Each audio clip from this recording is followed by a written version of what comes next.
Rain lashes the Empire State Building as midnight strikes. On the open rooftop, Detective Evan Cross faces the man who has dismantled his entire life.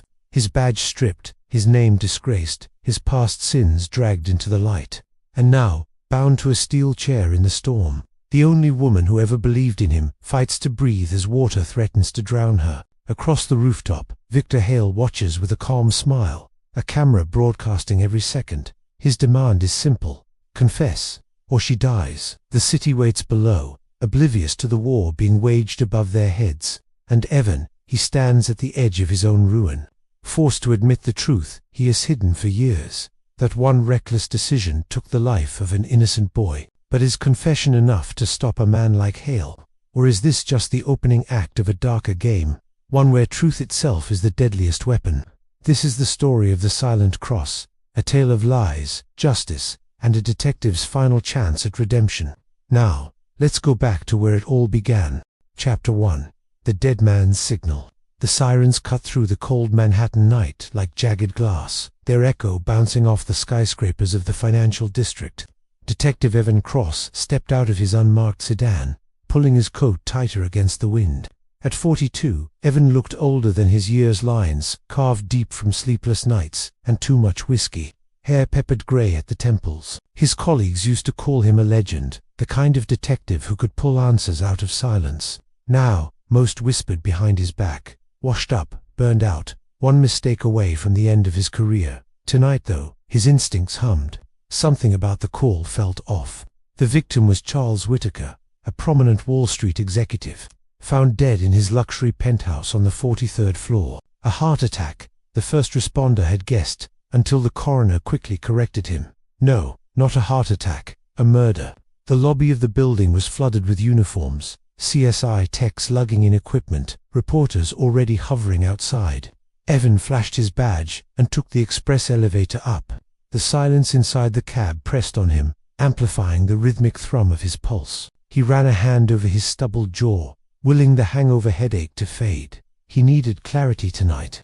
When the doors slid open, he was hit with a wall of opulence. Marble floors, a chandelier glittering like frozen rain, and uniformed officers trying to look small in a space that screamed wealth. Beyond them lay Whitaker's body. The executive was sprawled on a pristine white couch, shirt front soaked in dark red, a single, precise stab wound to the chest. His eyes, glassy and wide, stared at the ceiling as if surprised by the betrayal of his own blood.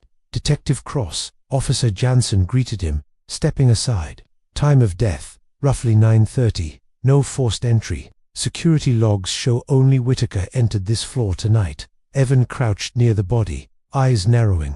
One stab, clean, professional. He studied the angle of the wound, the absence of struggle. He knew his killer, or never saw it coming. The penthouse was pristine to pristine.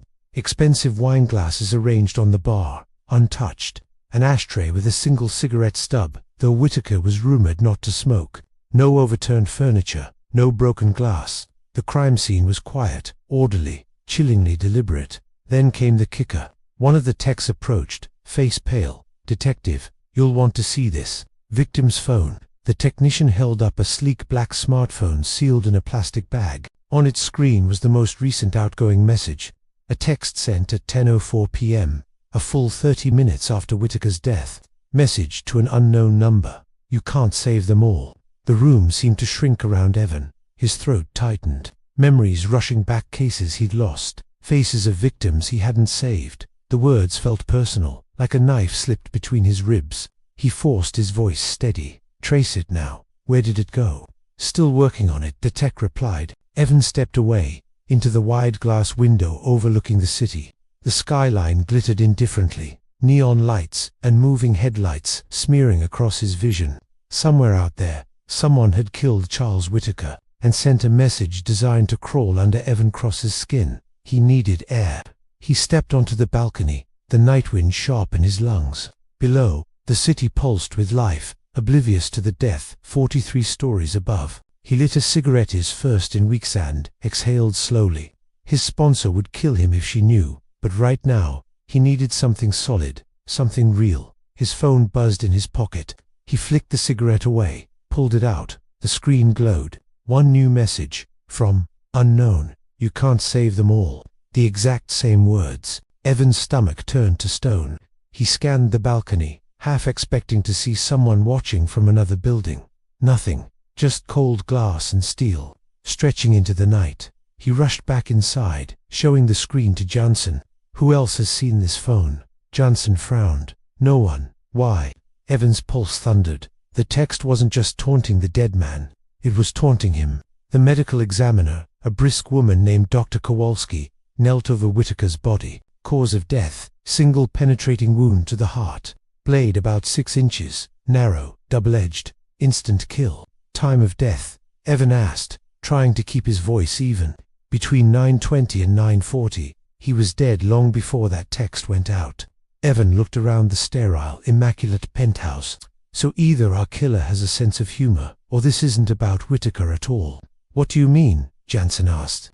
Evan didn't answer. He was already moving, scanning the bookshelves, the desk, the hidden spaces a killer might exploit. He felt the hairs on his neck rise. The air in the room carried an intimacy, as though the killer was still here somehow, lingering in the silence. On Whitaker's desk sat a leather-bound notebook. Flipping it open, Evan found page after page of coded note strings, of numbers and letters, financial jargon, cryptic enough to baffle a banker. At the back, a single phrase scrawled in shaky handwriting. He's watching everything. Evan closed the notebook slowly, a chill rippling through him. He was still staring at it when Marquez arrived. Detective Daniel Marquez was Evan's partner of 6 years sharp, pragmatic, the kind of cop who believed in evidence, not instinct. Tonight, though, even Marquez looked unsettled. Hell of a scene, Marquez muttered, surveying the body. You look like you've seen a ghost. Evan pocketed his phone before Marquez could see the text. Just another dead rich man, right? He said flatly, though the words tasted like ash. Marquez eyed him. Don't do that. Don't shut down. Not tonight. But Evan was already moving toward the door. Pull everything on Whitaker. Business partners, enemies, mistresses. Someone wanted him silenced. I want a list by morning. Marquez called after him. Where are you going? Evan didn't answer. He just kept walking. The streets were nearly empty by the time Evan slid into his sedan. The text still burned in his mind, each word like a drumbeat. You can't save them all. He turned the phrase over, dissecting it. A message, a threat, a reminder. But from who?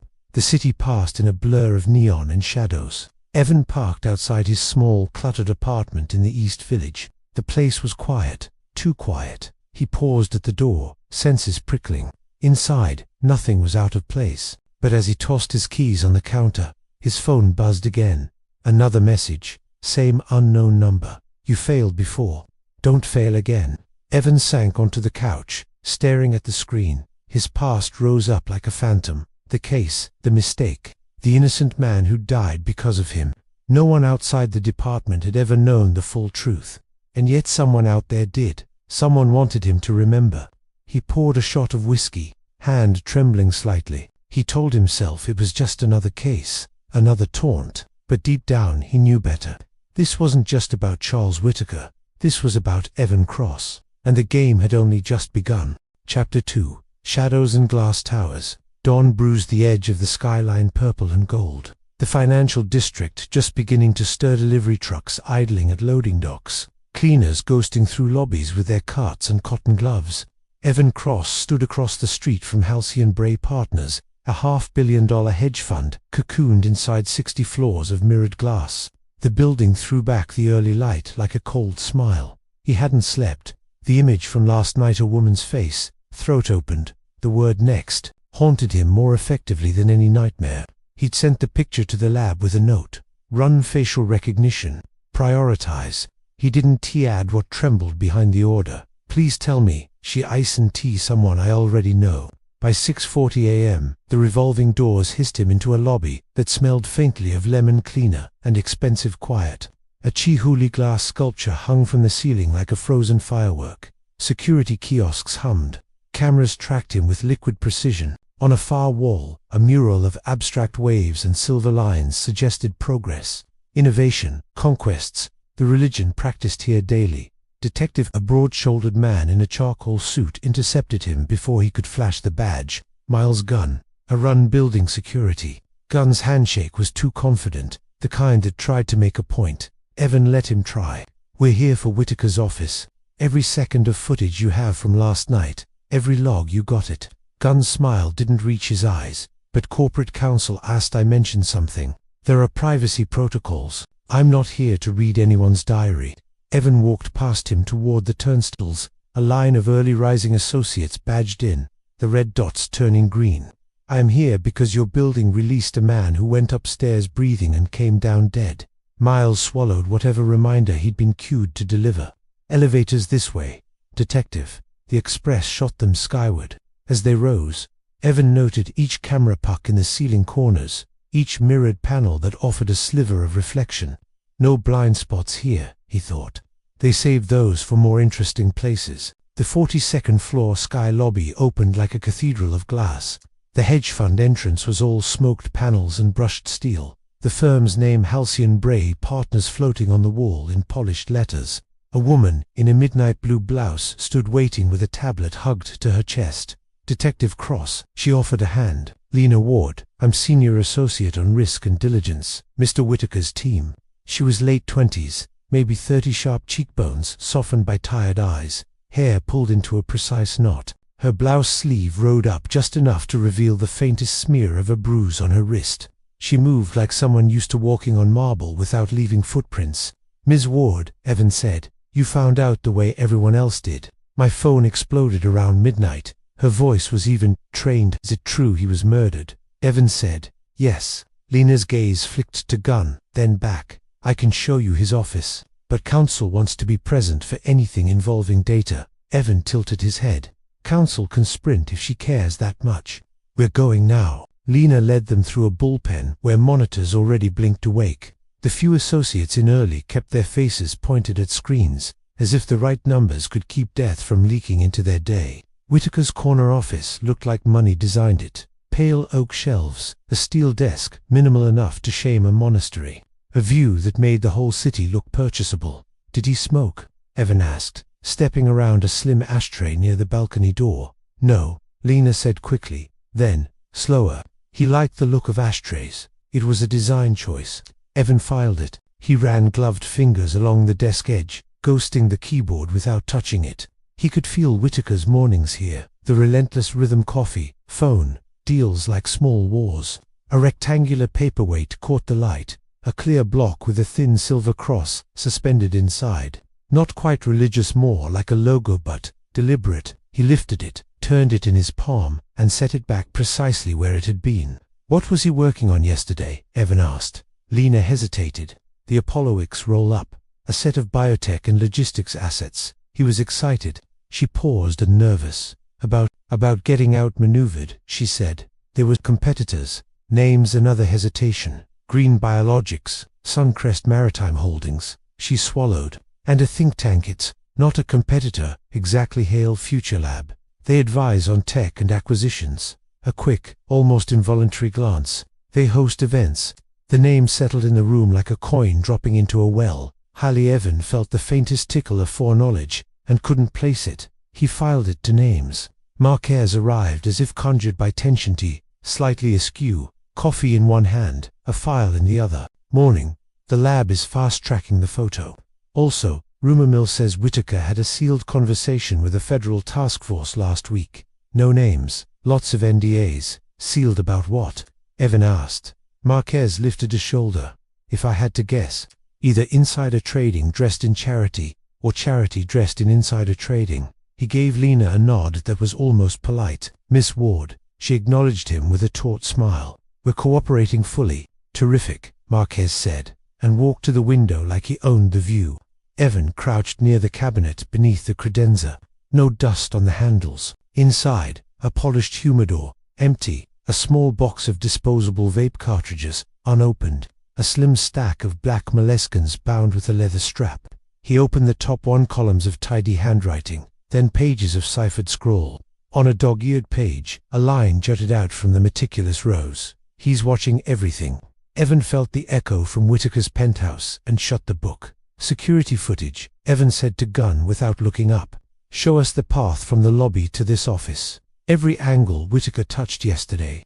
And the penthouse elevators from 9 p.m. onward. Gunn spread his hands. We're pulling it now. But I should warn you, the 43rd corridor cam was on maintenance last night. Firmware update. Convenient, Marquez said. Lena's head snapped toward Gunn. Since when do we push updates in trading hours? Gunn didn't blink. The vendor schedules it. We don't control their pipeline.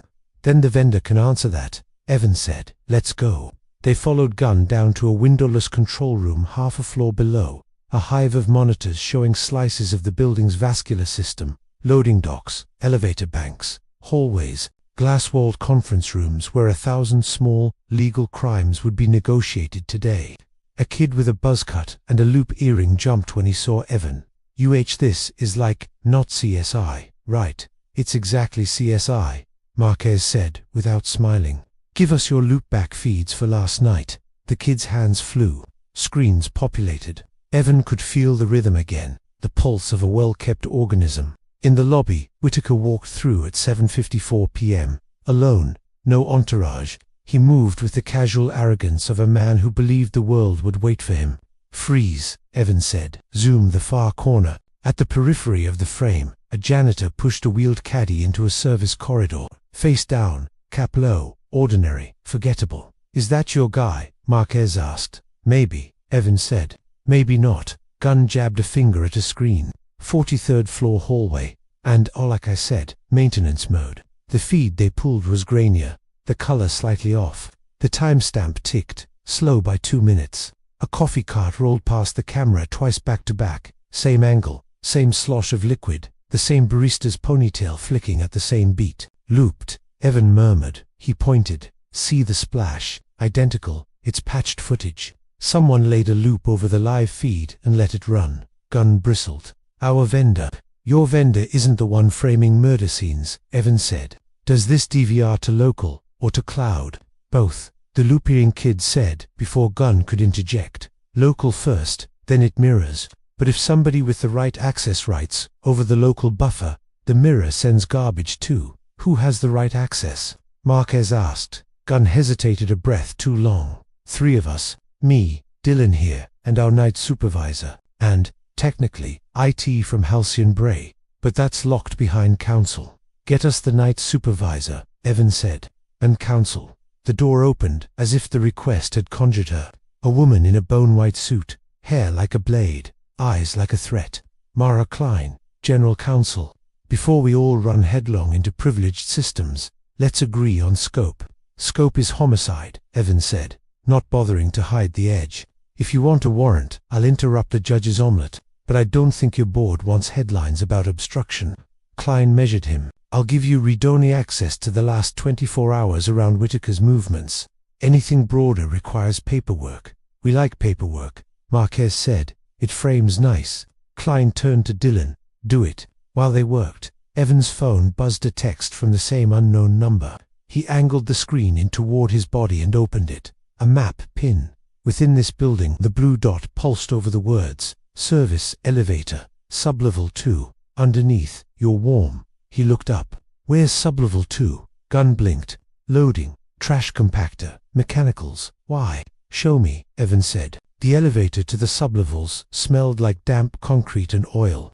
The fluorescent lights buzzed with the anxious energy of an insect hive. They stepped into a corridor lined with steel doors and alphabetical stencils. The building felt different down here and polished, honest about what it took to keep the glass clean upstairs. Here, Gunn said, leading them to the service elevator alcove. A red eye of a camera stared down from a cage. Evan scanned the ceiling. 6 inches left of the camera, a round white disc marked smoke sat to square. He reached up, twisted it free, and palmed it open. Empty. The slot where a micro SD should live was bare. Somebody harvested this, Evan said. Recently. Marquez crouched beside a wall panel. Fresh scratches. 10:1 the wiring was cut and repatched. Gunn's phone buzzed. He glanced at it, went pale. They've got something upstairs. From 9:10 to 9:40 last night. Evan slid the empty smoke detector base into an evidence bag. Let's see what our phantom wants us to see.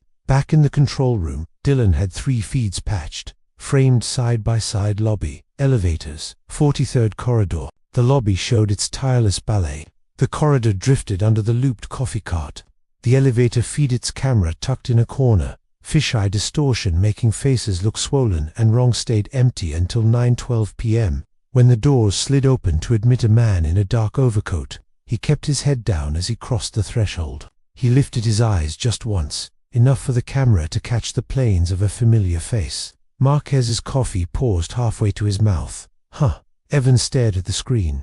The man in the elevator rubbed a thumb along his jaw out of habit. He stood slightly cocked like one leg carried an old ache. He blinked slow. His eyes were tired. His mouth set the way Evan's mouth set when he decided a thing he hated. 43rd button, Dylan narrated softly, as if they were on a nature program. The gloved finger pressed 43, then PH. The doors closed. Timestamp, 9:13 p.m. Run it, Evan said, though they were already watching it run. At 9:36 p.m., the same elevator opened. The same man stepped out, same coat, same posture. He didn't look at the camera this time. He slid his hands into his pockets and walked toward the lobby with a Predator-esque absence of hurry. Dylan scrubbed back and forth, forwards in normal speed, backwards in slow motion, pixels deconstructed and reformed. The outline remained the outline. The man remained Evan Cross. Marquez set the coffee down very gently. You want to tell me something now, partner? Klein folded her arms, and for the first time her cool didn't look like confidence, it looked like weight calculation. How heavy this would be when it landed. Detective Cross, she said, were you in this building at that time? No, Evan said. The word came out level and dry, a floor he could still stand on. I wasn't. Gunn exhaled through his nose. Because that looks like me, Evan said. He stepped closer to the screen until the pixels were all jagged living geometry. The man's face was his face, his bone map. The shoulders were his shoulders. The telltale tilt of the head was his. He watched the ghost of himself slide away. Except it isn't. Deepfake, Marquez asked. Quiet. Maybe, Evan said. He nodded at Dylan. Frame stop on 9 hours, 12 minutes and 17 seconds. Zoom the left edge. Dylan did. The left margin of the image jumped forward. A strip of the elevator-esque brushed steel wall revealed a shimmer that wasn't reflection, it was stutter. A compression artifact repeating every 13 frames. A blanket laid perfectly over a scene, mostly perfect. Evan's pulse lifted, steady, not panicked ritus. Whoever was orchestrating this had studied him, had learned his posture, his tics, his hells, had stolen a slice of his face from some camera and grafted it into a corridor of the most surveilled building in Manhattan. Marquez's phone vibrated. He glanced down, frowned, then showed the screen to Evan. The lab had texted back. Partial match on the murdered woman's photo. Not perfect yet.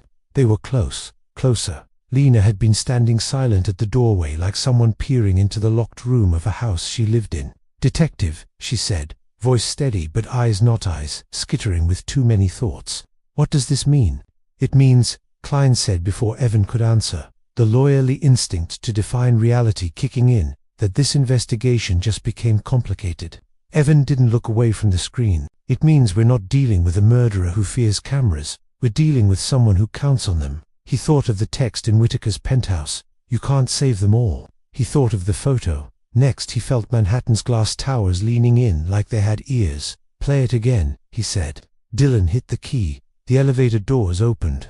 The man with Evan Cross's face stepped in. He lifted his eyes for a fraction of a second and studied the camera as if it were a mirror, as if he were practicing measuring fidelity, admiring the skin he'd stolen. Marquez's voice, soft now, careful. Where were you at 9:12 p.m., Evan? Heading to Whitaker's building. Evan said, still on the FDR. There's traffic cam footage. 9th Street on-ramp. You'll see my car. Timestamped. I didn't walk into this elevator. Lena's phone buzzed. She flinched. Then she lifted it and read whatever it said and went a shade lighter. Evan caught the movement. She put the phone away too fast. Problem? He asked. She shook her head, but it wasn't a no. It was a not yet. Just a meeting reminder. Klein cleared her throat. Detective Cross, I'm going to need a formal statement on your whereabouts between 9 and 10 p.m. last night. For my files and for. She let the rest hang. For when the board asked the question out loud, Evan stared at his duplicated face and felt something icy slot into place. Whitaker's notebook, the looped footage in the corridor, the harvested smoke detector down in the gut of the building, the taunts on his phone that knew the bruised dark corners of his past. This wasn't an opportunistic killer waltzing through a rich man's life. This was architecture. Marquez whispered as if the room had ears. They're inside the building, EV, or inside you. Evan lifted his phone. A new text had arrived 4 seconds earlier, as if the sender had been waiting for the exact moment the image burned into him.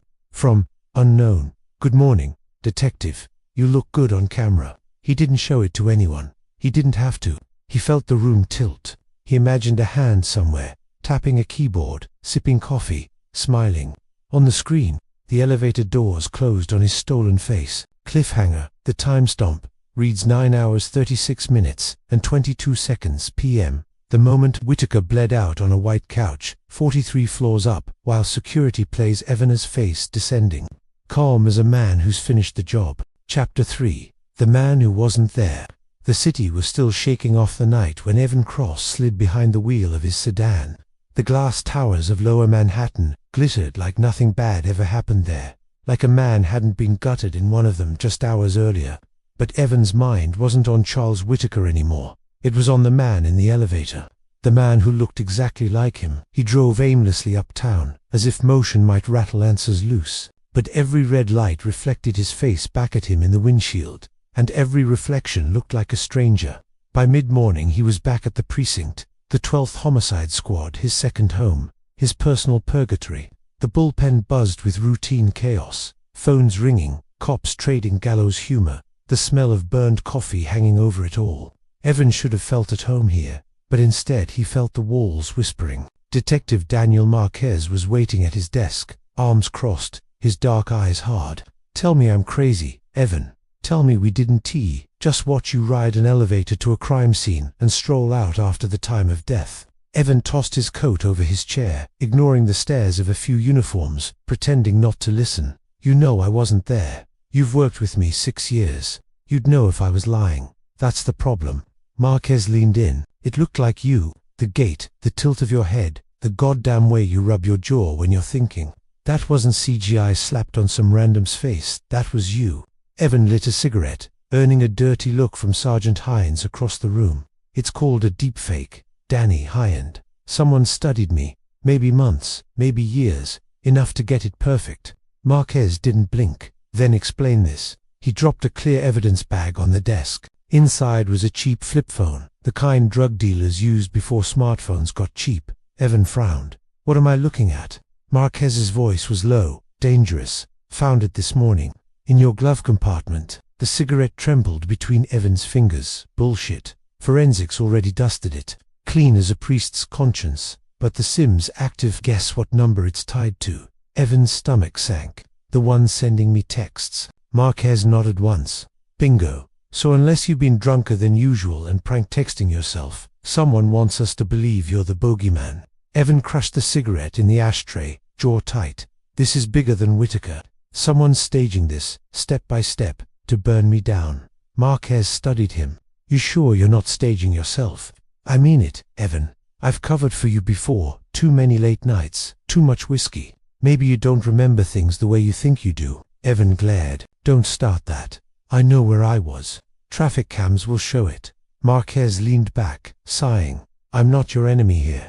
But the captain's asking questions. Internal Affairs is sniffing. If this keeps up, you won't be investigating the case. You are the case. Evan didn't answer. He didn't have to.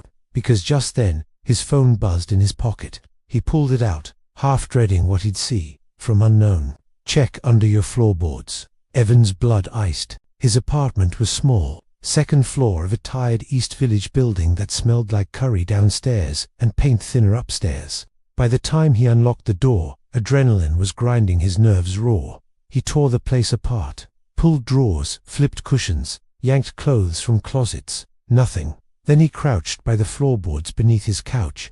He'd never noticed before, but one plank sat a fraction higher than the others. He pried it up with a screwdriver. Inside the cavity sat a second burner phone, identical to the one in his glove box. His hands shook as he picked it up. The screen lit instantly batteriful, waiting for him. And then it rang.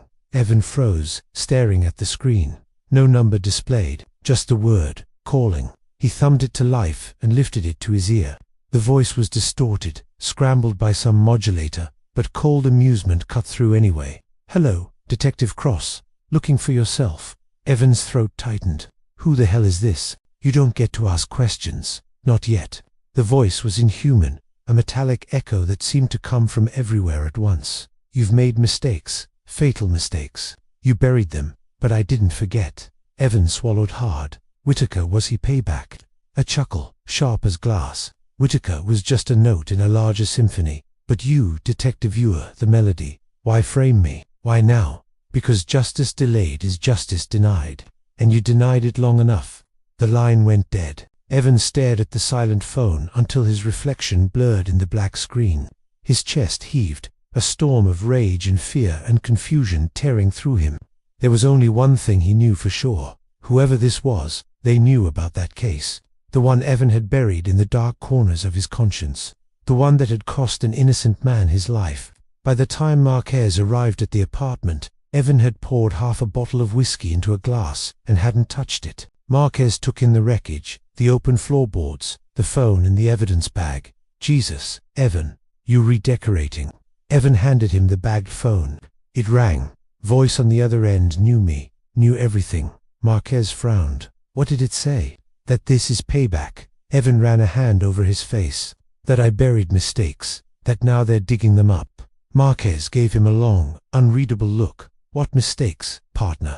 Evan didn't answer. He couldn't. Not yet. Before Marquez could press, Evan's regular phone buzzed again. He opened it, dread pooling in his gut. From unknown. Image received. He tapped it open. The photo showed a woman, blonde hair, late 20s, her face pale, eyes closed, mouth slack in death, a single line of blood traced from her nose. Evan staggered back. He knew her. Her name was Clara Jennings, a journalist, the woman he'd had an affair with 2 years ago, when his marriage was circling the drain. And now she was dead. Marquez swore under his breath.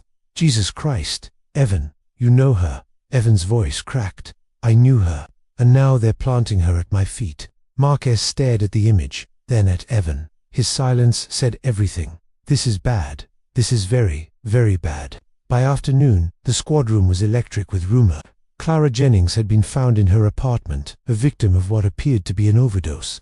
But the evidence, the prints, the texts, the history was already circling back toward Evan Cross like vultures. He sat at his desk, fists clenched, ignoring the whispers. He could feel eyes on him, could feel the narrative writing itself in real time.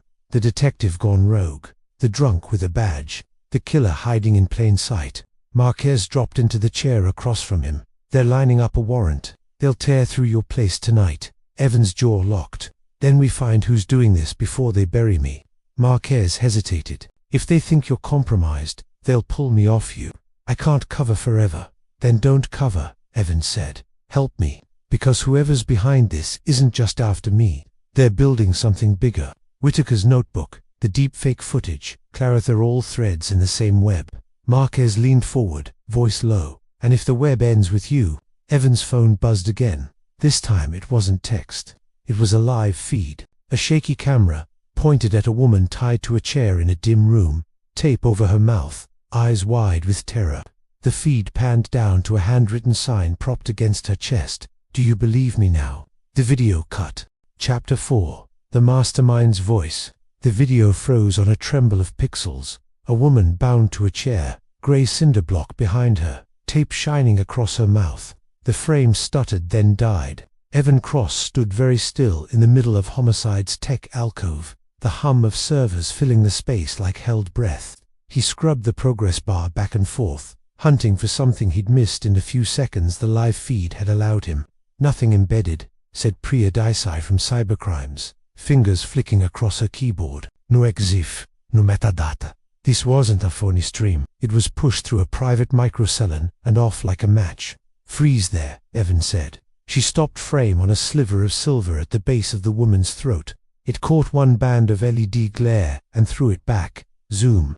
Pixels turned into blocks, then into suggestion. The pendant was an oval, dark center, scalloped rim.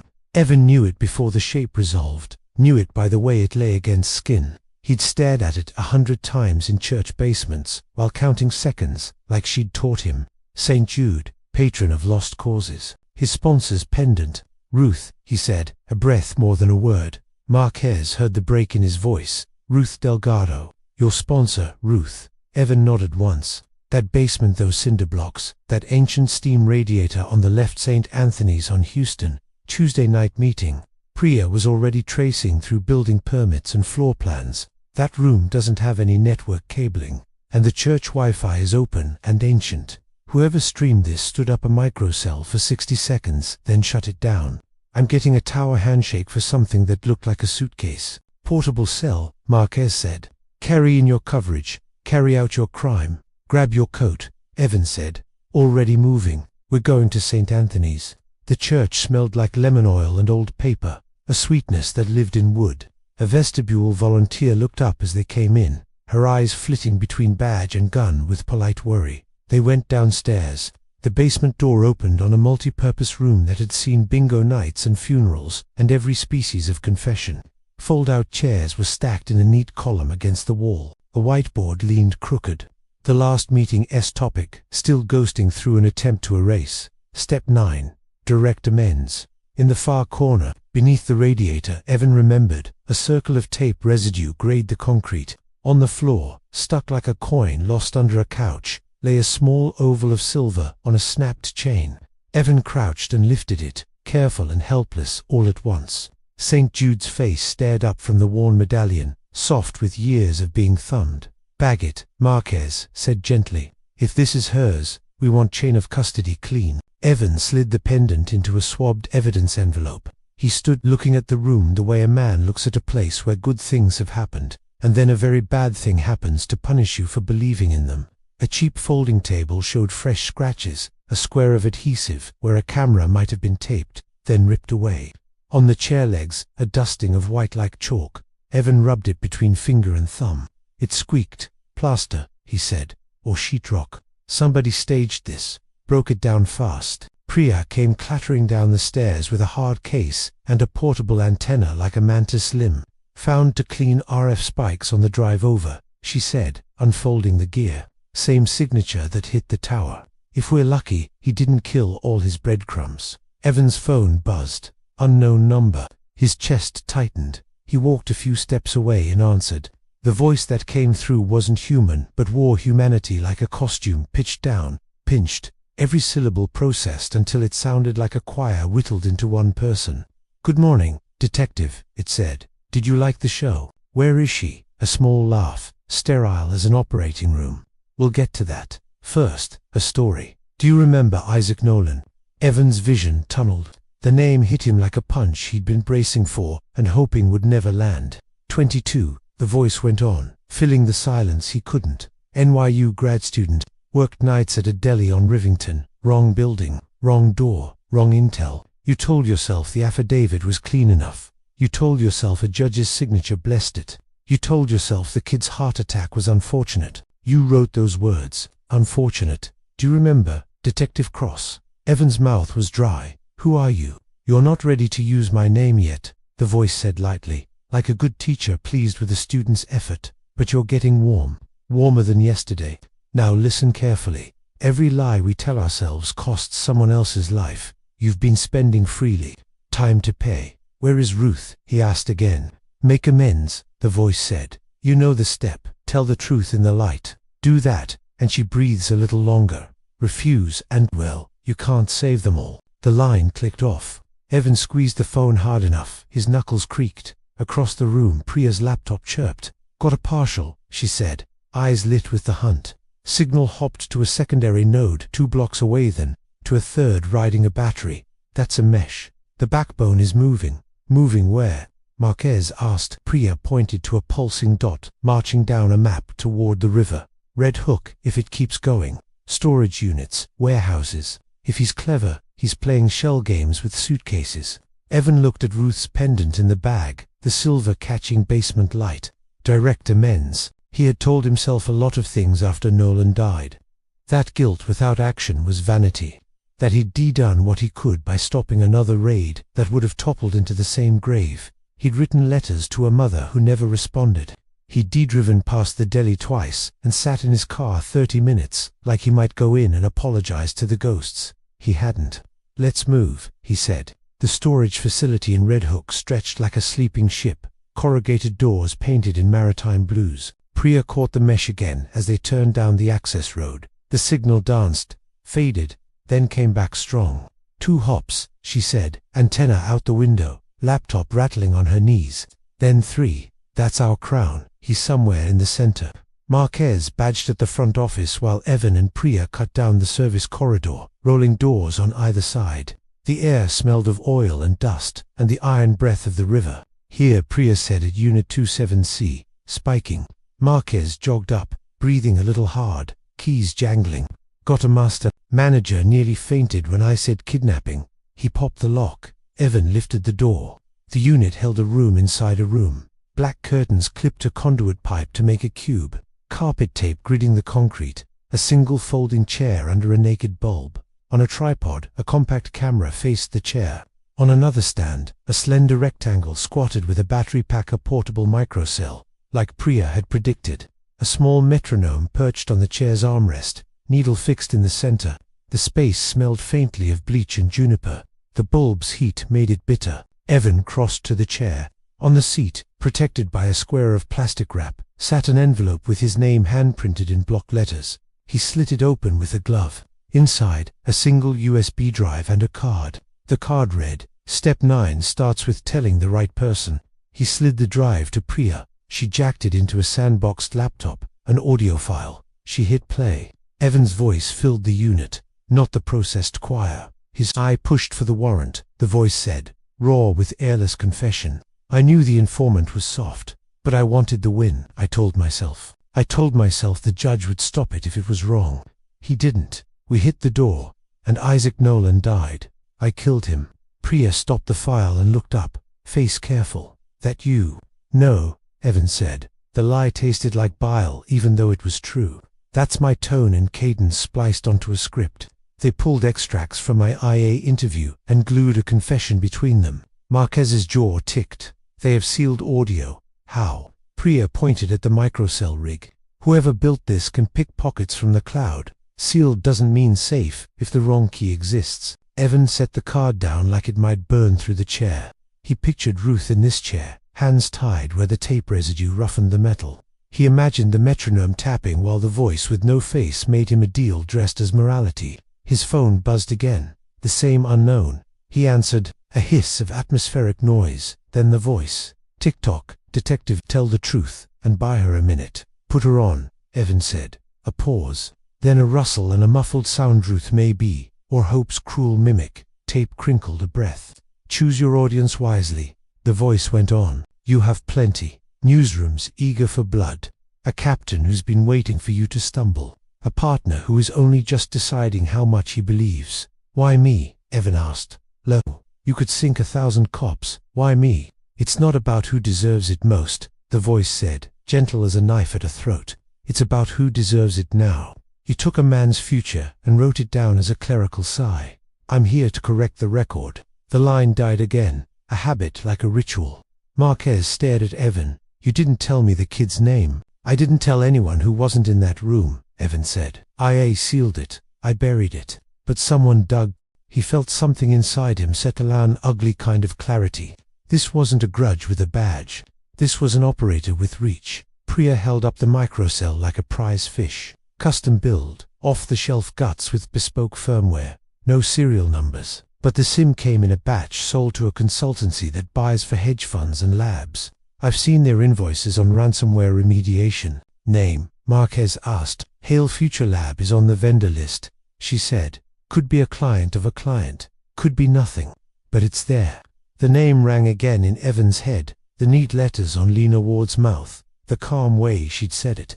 Hail like a cathedral you couldn't see inside. His phone vibrated. A new message slid across the screen, a GPS pin blinking like a heartbeat at the South Street seaport. Underneath, Evan Cross, come alone. Every lie costs her 60 seconds. Evan moved before he finished reading, like the message had seized his muscles. Marquez caught his arm. "You're not going alone." "I have to," Evan said. "That's the play.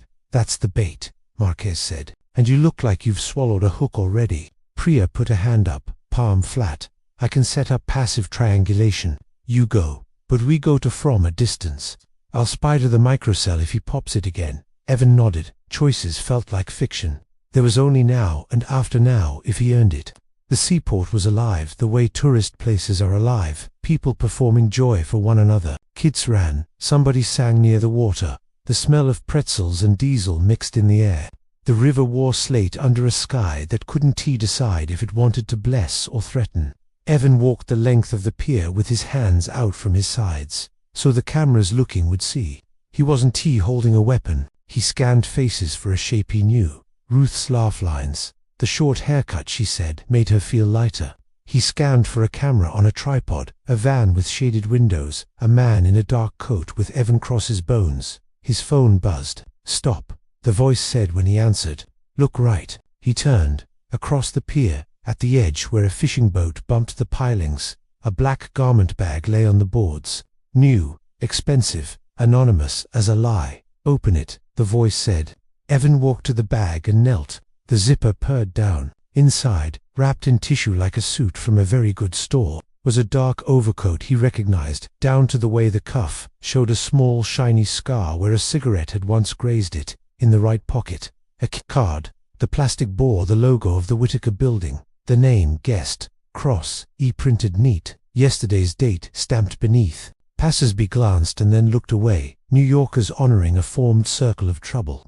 "You wore this in the elevator," the voice said quietly in his ear. "You pressed PH. You didn't hurry on the way down. Do you remember how it felt, to have no weight?" Evan's hand closed around the card until the sharp plastic edge bit his palm. "Where is Ruth?" "You keep asking the wrong person," the voice said, wooden with amusement.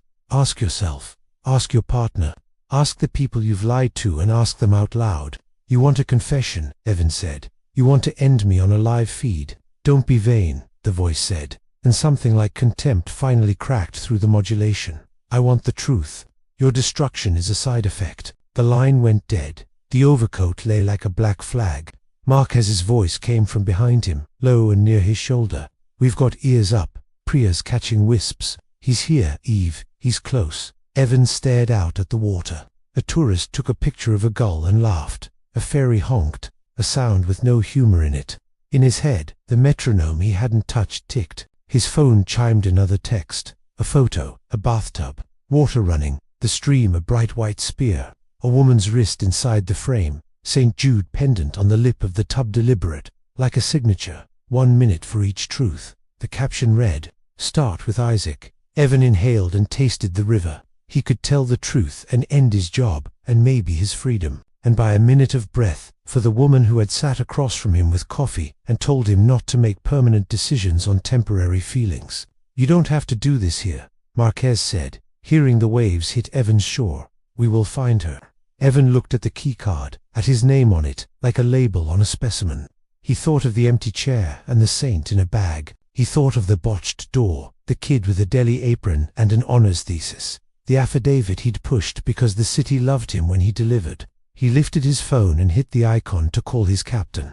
The wind clawed at his coat. Across the pier, a woman screamed. Evan spun. A crowd clotted near the railing.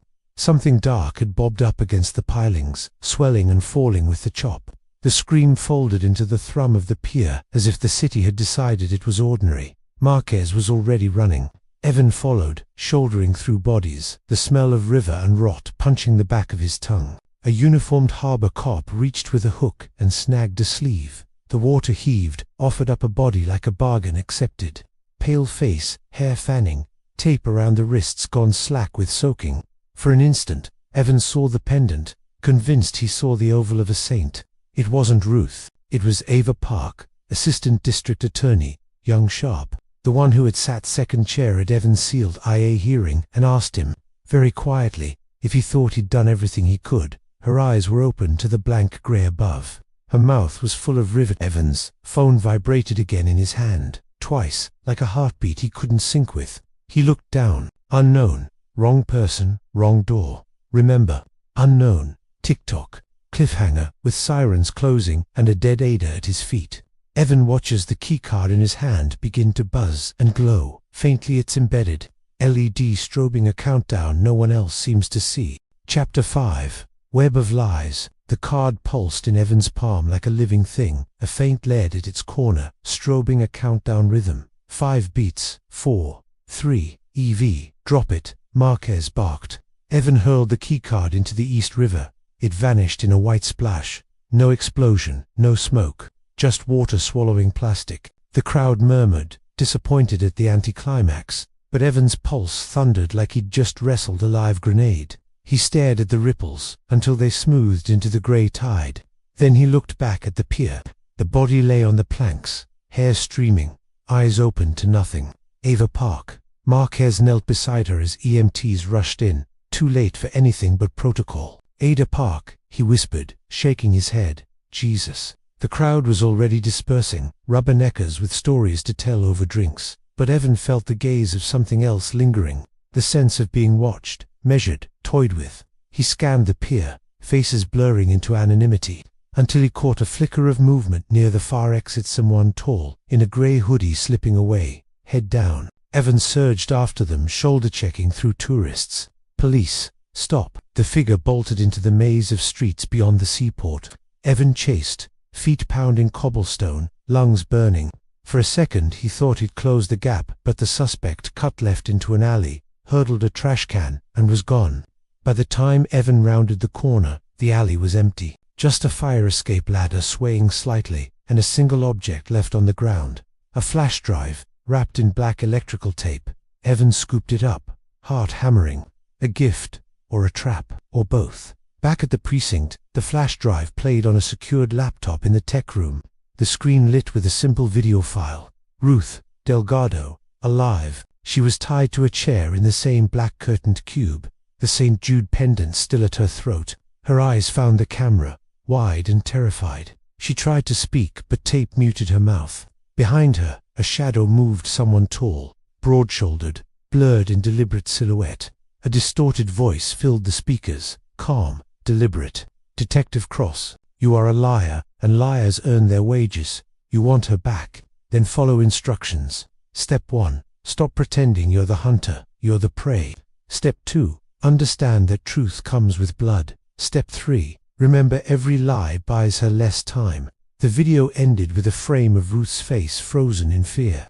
Then Black Priya Desai shook her head. Same setup. Same microcell rig. They're feeding you staged pieces, breadcrumbing you to dance. Evan's jaw tightened. They want me frantic. They want me sloppy. They're succeeding, Marquez muttered. Evan turned on him, eyes flaring. You think I killed Ava Park? You think I planted burners in my own car, my own apartment? You think I'm deep-faking myself into murder scenes? Marquez met his glare. I think you've got more ghosts than you admit, and somebody out there knows every one of their names. Before Evan could answer, the captain's voice barked across the bullpen. Cross, my office, now. Captain Rourke's office smelled like stale cigars and righteous anger. He slammed a folder onto the desk as Evan entered. Sit. Evan remained standing.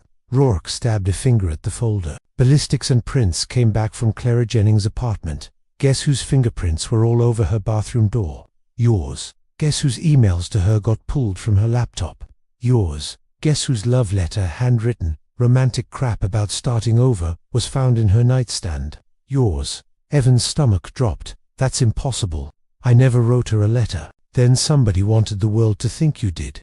Rourke leaned forward, eyes hard. But it doesn't matter. Perception beats truth. You're radioactive. Cross IAS. Got a file thicker than your pension. The DA's office is screaming about Ava Park. Hell, her body wasn't even cold before her boss called me. You're finished. Evan's jaw locked. You're benching me. I'm suspending you. Effective immediately. The words hit like a hammer. His badge, the one thing that had anchored him through the last decade of mistakes and losses, suddenly weighed like a coffin nail in his pocket. Rourke extended a hand. Badge and gun. Detective. Evan hesitated. For one electric second, he considered refusing. Then he placed the items on Rourke's desk, the clink of metal sounding like the last bell of a funeral. You're off the case, Rourke said. Hell, you're the case now. By nightfall, Evan sat in his apartment with a bottle he hadn't touched. The city outside was a river of neon and rain, but his thoughts were darker. They had taken everything: his credibility, his badge, his allies, Clara dead, Ava dead, Ruth in the balance, and all of it pointing back to him. His phone buzzed again. Another message from unknown. "Do you believe me now?" Attached was a still frame. Ruth, eyes wide, tears streaming. Below it, "Confess or watch her drown." Evan's hands trembled. He wanted to smash the phone, to scream, to drink until nothing mattered. But instead he stared at the message until his vision blurred. Someone out there was orchestrating every move, every death, every taunt, and they knew him too well. His darkest secret, Isaac Nolan, the raid, the lie he'd buried. And now Ruth's life was hanging on whether he finally told the truth. Chapter 6.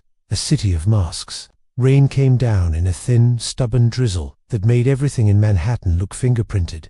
Evan Cross sat at his kitchen table with a legal pad in front of him and a glass of water he hadn't touched.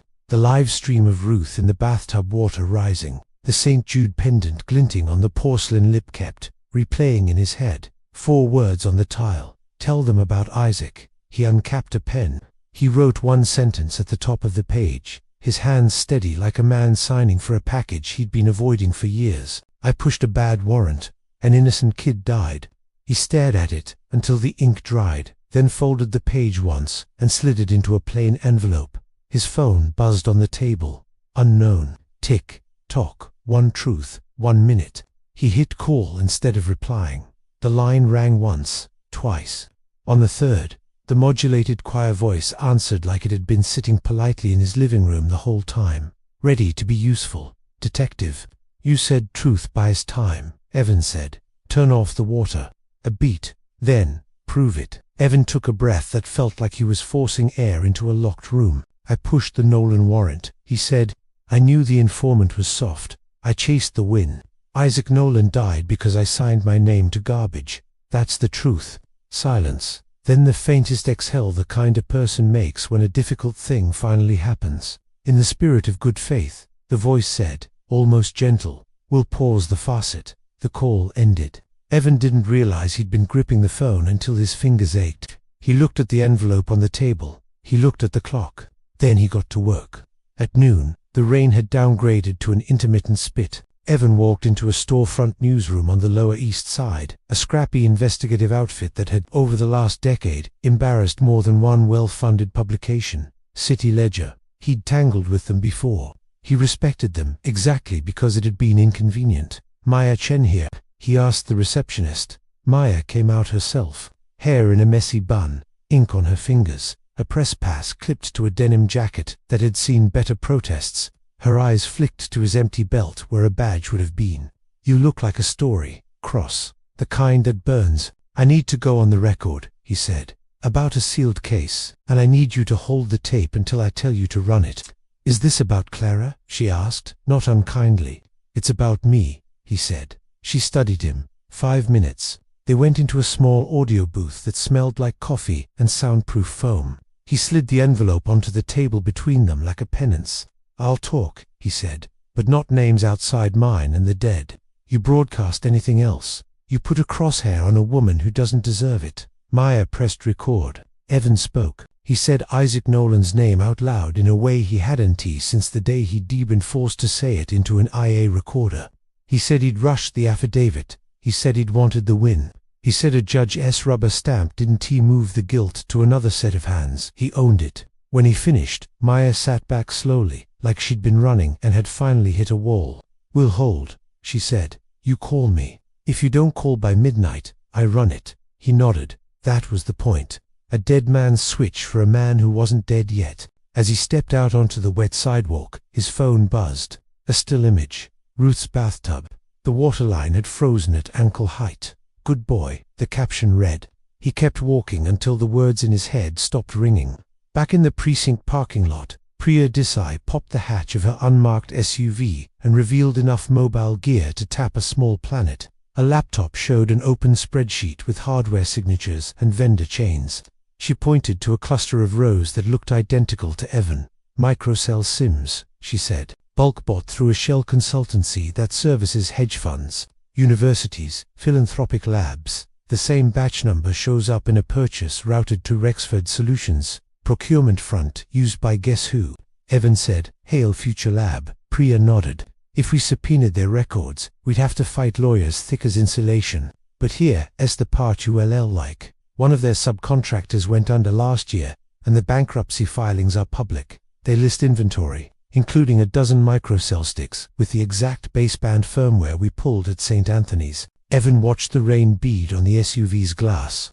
So, Hale has reach. Hale has reach, Priya said. And someone who plays with networks like a Stradivarius. Marquez walked up, collar up against the drizzle, eyes tired. He took in the gear in the two of them, and the way Evan was carrying himself like a man who had put something flammable down, and wasn't sure if it would ignite.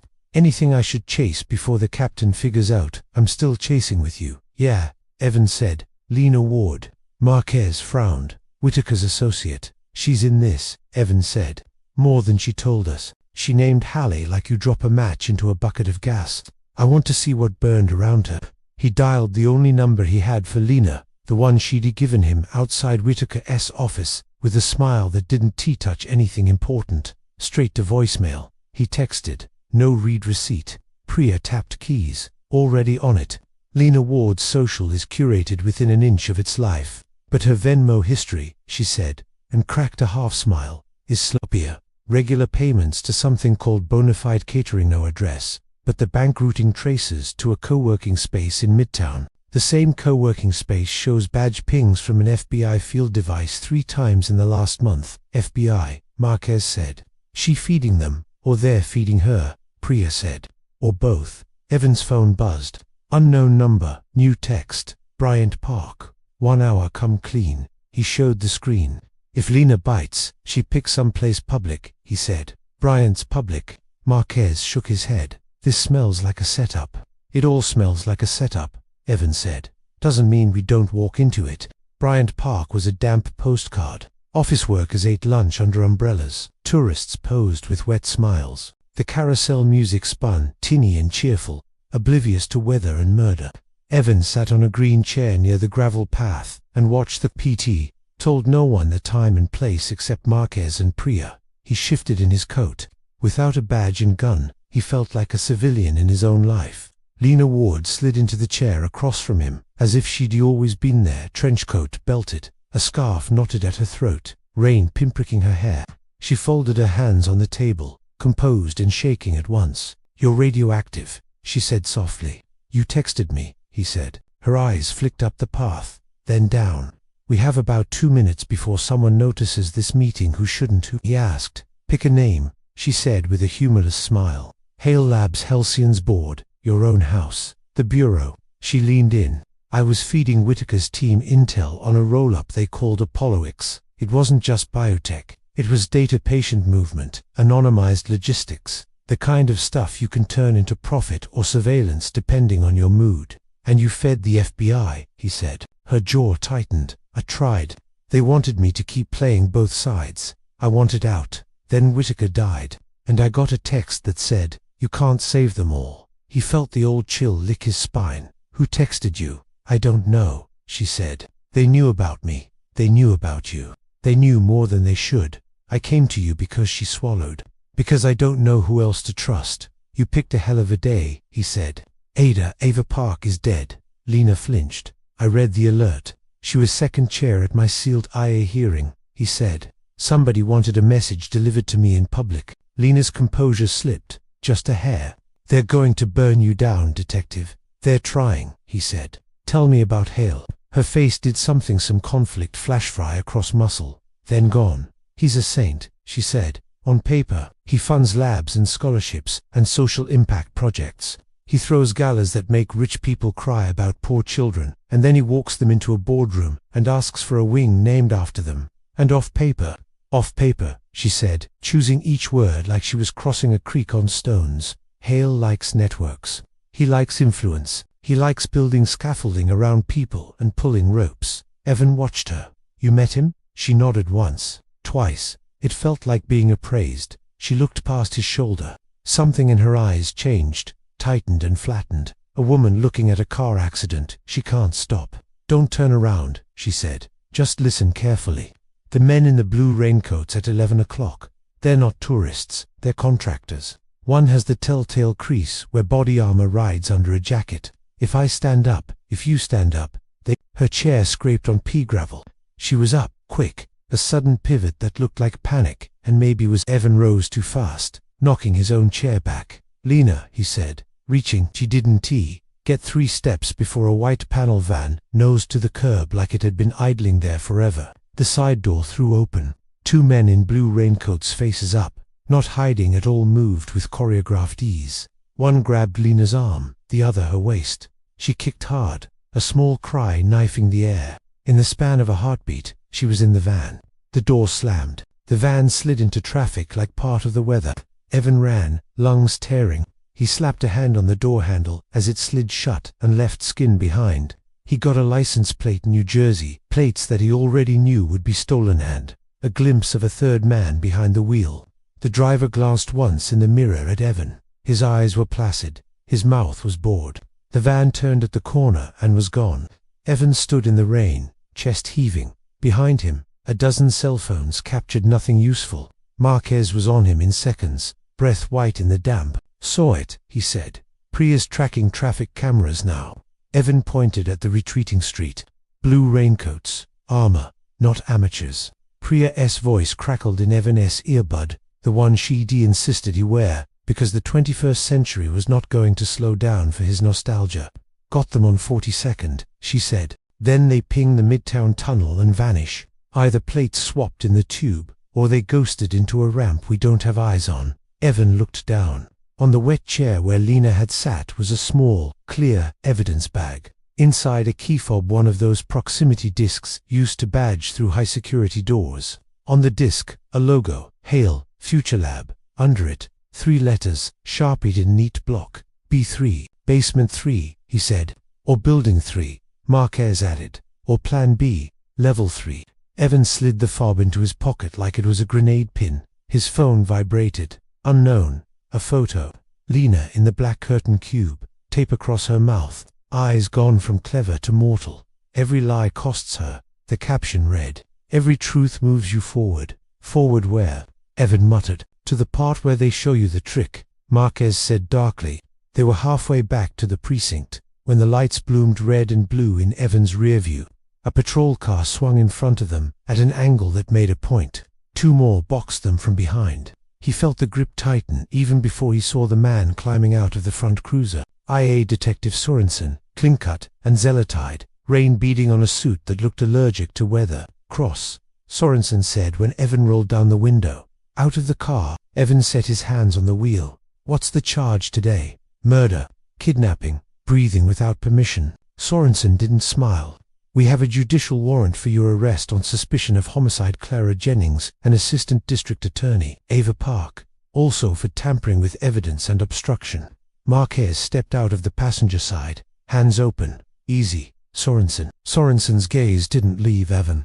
Detective Marquez, you will step back. Evan turned his head to Marquez. Rain ticked off the car roof like a clock. It's fine, he said. We knew this was coming. Marquez's mouth was a tight line. They're moving too fast, he said under his breath. That's the point, Evan said. Sorensen opened Evan's door with theatrical carefulness. Badge and gun, he said, then remembered. Right, you don't have those anymore. He took Evan's wrists and ratcheted cuffs on with a practiced absence of malice. You're making a mistake, Marquez said to Sorensen. Maybe, Sorensen said, but it's the kind that gets me promoted. They walked Evan to the cruiser. Across the street, a delivery truck idled. Driver hunched over his phone. In an office window above them, a woman watered a plant. Manhattan kept being Manhattan. The world didn't stop because your life did. As Sorensen guided Evan's head under the cruiser frame, Evan's phone vibrated in his pocket to short pulses, the pattern he'd already learned. Sorensen couldn't see the screen in the rain-dim light. Evan did. Unknown. Good. Into the box. Unknown. I've been waiting to talk without interruptions. The door shut on the text and the world. Cliffhanger. In the back seat of the IA cruiser, Evan's cuffed hands buzz again. A location pin blooms on the screen. Metropolitan Detention Center. Inmate visitation and a final line. See you soon, Detective Cross, V. Chapter 7, Visitation. The cruiser cut across the Manhattan Bridge, under a ceiling of storm clouds, the East River black as ink below. Evan Cross sat cuffed in the back seat, his reflection flickering in the rain-streaked glass like a ghost haunting his own life. Detective Sorensen drove with the precision of a zealot, knuckles white on the wheel, eyes locked forward. He wasn't enjoying this, he was believing it. Believing he had finally caged the washed-up legend who had become the department's liability. "You know where this goes," Cross Sorensen said over the hum of the engine. "Park dead. Jennings dead. Evidence stacked like bricks. You're going to crack in a room without windows, and I'll be the one to sign the paperwork." Evan didn't answer. His phone, still in his pocket despite the cuffs, buzzed twice. Pattern now burned into his nerves. Sorensen hadn't searched him. That alone told Evan something. This wasn't just an arrest. This was choreography. They crossed into Brooklyn. The skyline looked jagged and indifferent through the mist. Ahead, the Metropolitan Detention Center loomed, concrete gray and hulking against the sky. The cruiser rolled through the Sally Port, iron gates clanging shut behind them. The sound echoed through Evan's bones like the lid of a coffin. Inside, fluorescent light painted everything sickly. Evan was processed with ritual efficiency. Shoes off, pockets emptied, mugshot snapped with a flash that made him squint. But the paperwork, the fingerprint scans, the usual theater of humiliation, all of it went too smoothly, too quickly. By the time Sorensen handed him over to a correctional officer, Evan realized he hadn't heard Miranda rights. He hadn't been logged in the intake system. He was being moved, not booked. The CO led him down a corridor that smelled of bleach and sweat. The hum of fluorescent tubes filled the silence until the officer stopped at a heavy steel door marked Visitation 3B. Inside, the CO said. The door buzzed open. Evan stepped in. The room was sterile. Plastic chairs bolted to the floor. Thick, bulletproof glass dividing the space into mirrored halves. Telephones dangled from cords on either side. A single camera watched from the ceiling, red light glowing. On the other side of the glass, someone was waiting. A man in a charcoal suit, perfectly tailored, sat with the casual posture of someone who owned the air around him. His hair was silver, his face lined but sharp, his eyes a pale blue that didn't blink enough. A faint smile tugged his lips. He lifted the handset slowly, deliberately. Evan sat, picked up his own phone. The plastic felt heavier than any weapon he'd ever held. "Detective Cross," the man said, his voice crisp and smooth, not the distorted choir, but the cadence was unmistakable. Finally, a proper conversation. Evan's throat tightened. "Who the hell are you?" The man's smile deepened. "You know the name already. You've been circling it like a moth. Victor Hale." The words landed with the cold certainty of truth. Hale, the benefactor, the philanthropist, the man whose lab's fingerprints were suddenly everywhere in this nightmare. Evan leaned forward, the glass between them cold against his breath. "You killed Whitaker." Hale tilted his head. "Killed is such a blunt word. I corrected Whitaker. He played with systems he didn't understand. And when men like him play, innocents pay." Evan's hands curled around the phone until the cord creaked. "Clara Jennings, Ava Park. Don't pretend their deaths were corrections." Hale's pale eyes glittered. "Collateral. Painful. Yes. Necessary. More so. Every war requires casualties. And this," he spread his hands slightly, palms up, "is war. A war against liars, corruptors, predators, wearing badges and titles." "You're not waging war," Evan said. "You're staging theater. You're framing me because you get off on it." Hale chuckled softly. "You think this is about your ego, detective? No, this is about balance. You've carried guilt like an anchor, but you never made amends. You thought silence was penance. I disagree. Truth is penance. Truth drags into the light what power keeps hidden." Evan's jaw locked. "And Ruth Delgado, she's penance too." For the first time, Hale's expression shifted, something flickering behind his calm mask, a glimmer of satisfaction. "Ruth is leverage, the saint who tried to save a sinner. Poetic, isn't it? And effective. You speak, she lives. You stall, she drowns. Simple math." Evan felt rage rise hot in his chest, but he forced it down. He needed clarity. He needed Hale talking. "You want me to confess?" Evan said carefully. "Not just to Nolan. To everything. Why?" Hale leaned closer to the glass, his voice dropping to a low hum that seemed to crawl under Evan's skin. "Because when a man like you breaks, it inspires. A decorated detective admitting the rot inside the badge. That's a story that travels. That's a story that topples institutions. You, Detective Cross, are a weapon, and I am merely directing the aim. The room seemed to shrink around Evan, the air thinning.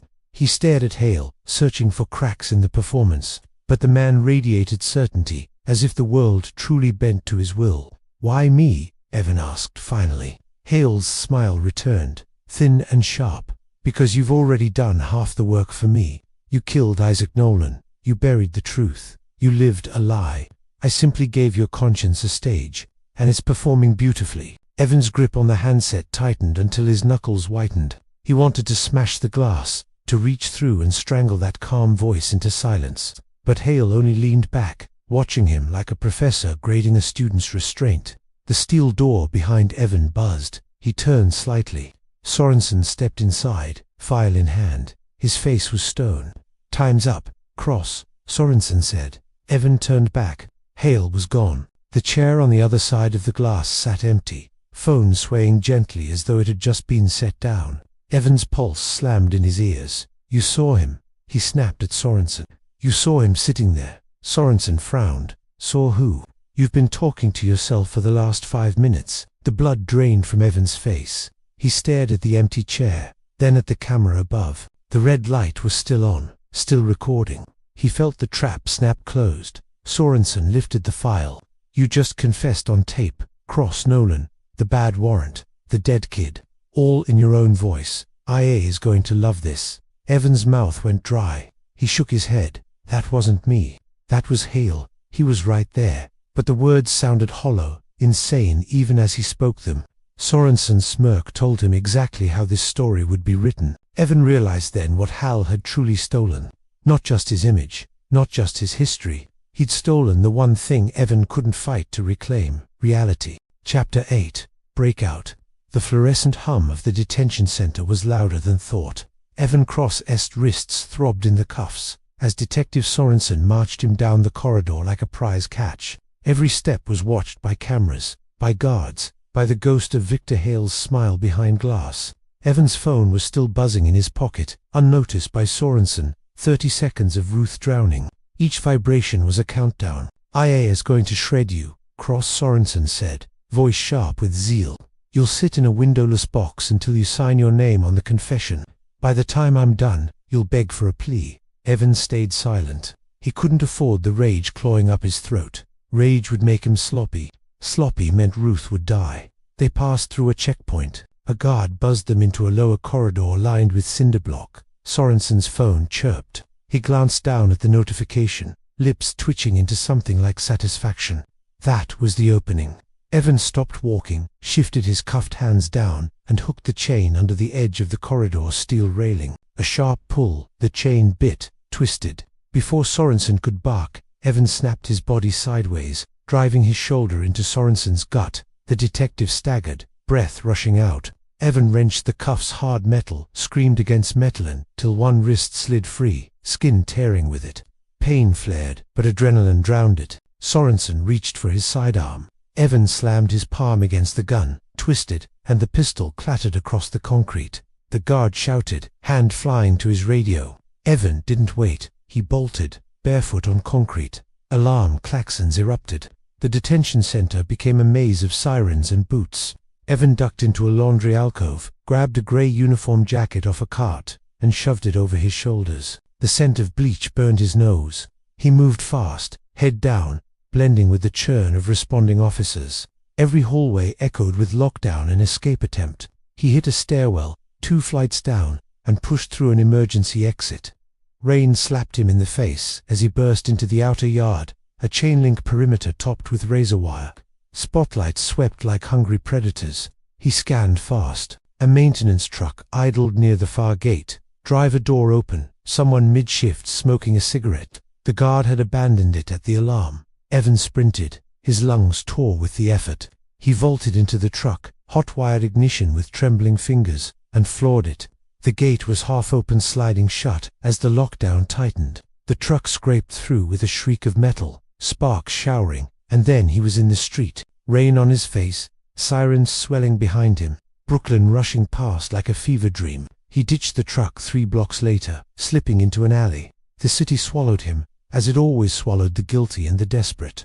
His phone vibrated again. Unknown number, he answered breathless. The distorted voice was silk over razors. "You ran well, detective. I expected no less. You wanted me in there," Evan hissed. "Why, perspective," the voice said, to feel what Nolan felt. Boxed, helpless, judged. "Did it sting? Where's Ruth?" Evan demanded. The voice chuckled, still breathing. "For now, but time is thinner than you think." "Then tell me where." "Not yet," the voice said. "First, you'll find the next lie. Hell, Future Lab, Basement 3. The fob in your pocket will open it. There, the truth waits, and another chance to save her." The line went dead. Evan leaned against the wet brick, chest heaving. The city pressed close, neon bleeding through rain. His reflection stared back from a puddle hunted. He looked down at his pocket, the key fob from Lena. B3. Marquez found him 30 minutes later, in a shuttered diner 2 blocks from the lab's midtown address. He slid into the booth, eyes flashing with a mix of fury and relief. "You're insane," Marquez said. "Half the city's looking for you. Sorensen wants your head on a pike." "I didn't have a choice," Evan said. "They would have buried me alive, and Ruth doesn't have that long." Marquez studied him, jaw tight. Then he slid a burner phone across the table. "Priya's been tracking the hail fob. It pings when you move it near certain doors. There's one at their Midtown Tower service elevator. Goes straight to B3. No blueprints, no permits. Whatever's down there isn't on record." Evan pocketed the burner. "Then that's where we go." Marquez grabbed his wrist. "Think Evie. Hale's not just a man, he's an institution. Walk in there blind, you might not walk out." Evan met his partner's gaze. "I'm already dead if I don't." Hale Future Lab's Midtown Tower gleamed like a pillar of light against the wet night. Glass walls shimmered with reflections of traffic, a beacon for wealth and ambition. But the service alley on 45th was quiet, a stretch of dumpsters and security lights humming faintly. Evan and Marquez moved like shadows. The fob in Evan's pocket buzzed. When they approached the steel service door, a red LED blinked green. The lock clicked open. They slipped inside. The elevator was bare steel. No floor buttons, just a card reader. Evan pressed the fob. The doors whispered shut. The car descended, slow, deeper than any basement should run. Marquez muttered, "Feels like we're going to hell." The elevator stopped. Doors opened on B3. The corridor was long, sterile, humming with unseen machinery. White walls, white lights, cameras watching from every corner. They moved cautiously, ears tuned for footsteps. At the end of the hall, a glass door glowed with a logo etched in silver. Hale Future Lab. Restricted access. Inside, the room was a cathedral of technology, rows of servers, racks humming with heat, screens showing a mosaic of feeds, city streets, office lobbies, traffic cams, elevators, lives on surveillance, curated like art, and in the center, a cube of black curtains, the same staging ground they'd seen in every video. Evan's pulse thundered. He yanked the curtain aside. The chair was there, tape, rope, empty. But on the seat sat Ruth's pendant, St. Jude, gleaming under the cold lights.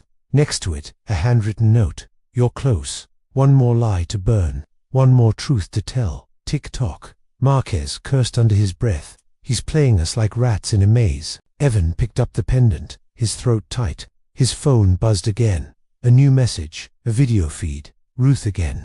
This time outside. Wind howled. She was bound on a rooftop, rain hammering down, lightning flashing behind her. The caption read, "The truth ends where the city begins. Midnight, Empire State." Chapter 9, Rooftop Reckoning.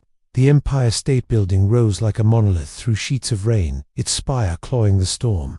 Lightning forked across the sky, painting the stone facade white and then black again. Midnight was 15 minutes away. Detective Evan Cross and Daniel Marquez ditched the car 2 blocks out, blending into the press of umbrellas and late-night tourists. The building loomed above them, indifferent to the panic beating through Evan's chest. Ruth Delgado's face horrified, wet with rain, taped at the mouth still burned on his phone screen. The caption repeating in his mind, "Midnight, Empire State." Every second counted. They slipped through a service entrance on 33rd Street. Marquez flashing a badge with enough authority to scatter the guards. Inside, the elevator banks gleamed, Evan pressed the key fob from Lena Ward's bag against a reader. The display blinked green. The doors slid open. The car shot upward. Floors blurred. Numbers climbed. Evan's reflection in the mirrored panel looked pale, haunted, older than the man who had stepped onto this case just days ago. At observation deck, 86th floor, the doors opened onto a wide space, eerily empty. The storm had cleared tourists. Wind howled through the steel lattice, and at the center of the deck, lit by floodlights and lightning, was Ruth, bound to a steel chair. Duct tape crisscrossed her wrists, ankles, and mouth. Rain plastered her short hair to her forehead. Her eyes locked on Evan's, wild and desperate. A metronome ticked beside her, its needle slicing back and forth in perfect rhythm, each tick louder than the thunder. Evan surged forward. Marquez grabbed his arm. "Wait." Out of the shadows stepped a man in a dark coat, who'd drawn his face hidden, his gait calm, a silhouette against the storm. He stopped 10 feet from Ruth. When he spoke, his voice was not modulated. It was smooth, commanding, human. "Victor Hale, on time," Hale said, almost kindly. "Detective Cross, the liar who thinks himself savior." "Let her go," Evan snapped. "This is between you and me." Hale tilted his head. "It has always been between you and you. Ruth is simply the scale upon which your truth is weighed." The floodlights flickered behind Hale. A second figure emerged broad-shouldered, carrying a camera rig mounted on his chest. A live broadcast feed. The red recording light blinked. Evan's stomach dropped. The world was watching. Hale's voice carried over the storm, sharp and deliberate. "Confess, detective here. Now, tell the truth of Isaac Nolan. Tell the truth of the lies you buried. Do it, and Ruth lives. Refuse, and she drowns in rain on this rooftop, while the city watches you choke on silence." The camera's red eye gleamed.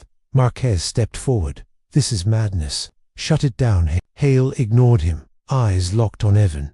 "Choose, detective, a woman's life, or your reputation, truth, or blood." Evan's chest tightened. Every instinct screamed to fight, to rush Hale, to rip Ruth free. But Hale wanted that chaos on camera. Evan, the rogue cop, the violent monster. Instead, Evan took a step forward and let the storm soak him to the bone. He stared straight into the camera lens. "My name is Detective Evan Cross," he said, voice raw, "and I made a mistake that cost an innocent man his life." The words ripped from him like knives. "I pushed a warrant on bad intel. I wanted the arrest. I wanted the win. Isaac Nolan was 22. He died because I was arrogant. I buried it, and I told myself silence was justice. It wasn't. It was cowardice. That's the truth." His voice cracked, but he forced the rest out. "I carry it every day, and I'll carry it until my last." "But Ruth," he looked at her, eyes fierce. "Ruth doesn't deserve to pay for my sins. Let her go." The storm roared. The metronome ticked. Hale watched him for a long moment, unreadable. Then, slowly, he smiled. "Well done," he said softly. "The truth sets you free." He snapped his fingers. The camera operator moved, not toward Ruth, but toward Evandering a pistol from under the rig. "Down," Marquez shouted. Gunfire cracked. Evan dove behind the steel railing, rain spraying as bullets sparked off metal. Marquez fired back, his Glock barking thunder. The camera operator staggered, fell, the rig clattering against the deck. Ruth screamed into the tape, struggling against her bonds. Evan scrambled to his feet, sprinted toward her. Hale stepped into his path, moving with a predator's grace. He drew no weapon, just stood, smiling, arms open as if inviting an embrace. "You think confession saves you?" Hale hissed over the storm. "This city is a cathedral of lies. You're one cracked statue in a hall of rot." Evan swung. Hale ducked fast and drove an elbow into Evan's ribs. Pain exploded, breath leaving his lungs. Hale moved with the precision of someone who'd trained for this moment. But Evan wasn't fighting clean. He was fighting for Ruth. He grabbed Hale's coat, slammed him into the steel railing. Lightning lit Hale's pale eyes, wild and unblinking. "You want truth," Evan growled.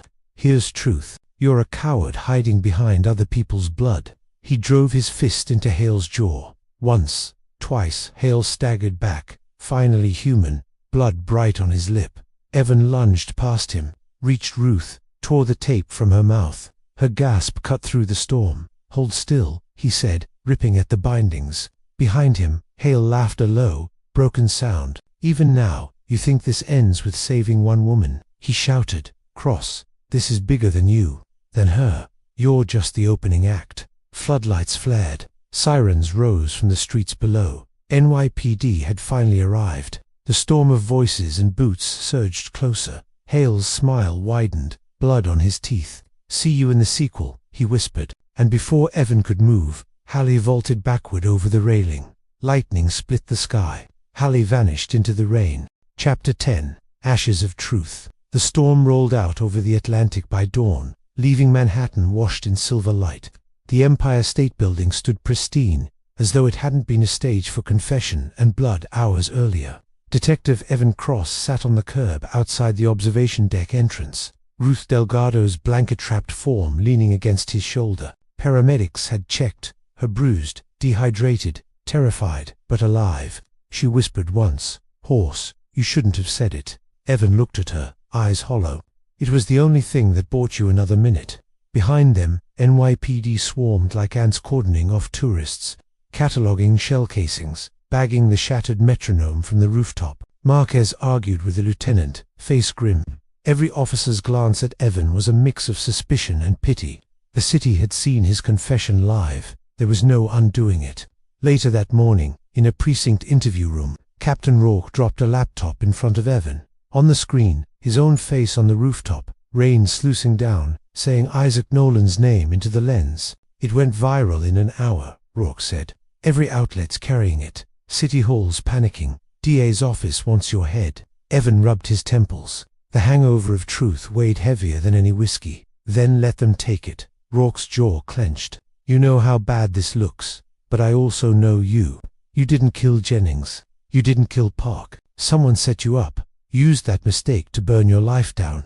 You prove Hale's still breathing. Maybe you claw back an inch of ground." Evan looked up sharply. "You believe me?" Rourke leaned close, voice low. "Doesn't matter if I do. Matters if you can prove it. Otherwise, the job's gone, and maybe prison's next." He left Evan with the video playing on loop.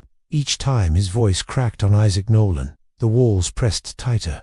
2 days later, Ruth sat with him in her East Village kitchen, sipping tea she couldn't taste. Her pendant lay on the table between them, chain repaired, gleaming in the sunlight. "You carried it all these years," she said quietly. "But saying it out loud doesn't mean it doesn't own you anymore." Evan shook his head. "It means Hale owns the narrative now. My words, his stage." She touched his hand, her grip soft but steady. "Then take it back. Find him. End it." Marquez walked in without knocking, file folder under his arm. He tossed it onto the table, ears still circling like sharks. But Priya dug something out of Hale's corporate filings. Shell companies, donations, offshore accounts. And this, he opened the folder. Inside was a glossy photo from a surveillance feed. Hale not falling from the rooftop, walking out of a parking garage in Newark 2 hours after the showdown, coat dry, smile intact, stamped across the bottom. 1 day ago. Evan felt his pulse steady, a grim clarity washing through him. Hale hadn't died. Hale had staged his own vanishing act. "This isn't over," Evan said. Marquez nodded. "No, but if we chase him, we do it off the books. You're radioactive. I'm already skating thin. We'll need to move like shadows." Evan picked up Ruth's pendant, curled it in his fist. "Then shadows, it is." That night, back in his apartment, Evan poured himself a glass of water and set it untouched on the counter. He sat at his desk, staring at the city lights outside. A thick envelope waited in his mailbox when he'd come home. No return address. He hadn't opened it yet. He slit it with a knife. Inside, a single photograph. Charles Whitaker, the first victim, smiling, alive, standing on a pier, a fresh newspaper tucked under his arm. Yesterday's date visible on the masthead. On the back of the photo, written in Hale's precise, neat hand, "You can't save them all." Evan's chest tightened. His fingers curled around the photo until it crumpled. He stood at the window, city sprawling below, alive with lies and light. Hale was out there, somewhere, weaving his next act. And Evan cross-broken, haunted, stripped of his badge, knew he couldn't walk away. He would hunt Victor Hale, and next time there would be no confession, only reckoning.